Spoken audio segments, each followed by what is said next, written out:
Hey guys, so today I want to talk about making sure that you have the right structures in place for your insurances. Really important. You might find that if you haven't got the right structures in place and you go to make a claim, that you might not actually be able to access those benefits. So I've had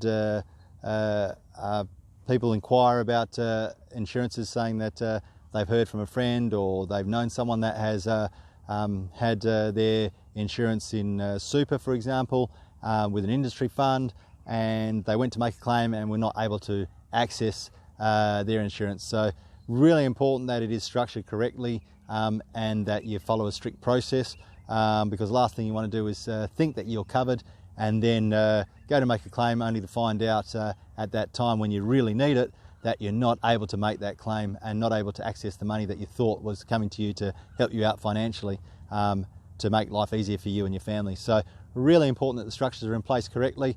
If you want to know more, just hit the link, give me a call or contact me, and I'll point you in the right direction. Anyway, that's it from me for now, guys. Take care. Speak with you soon. Bye for now.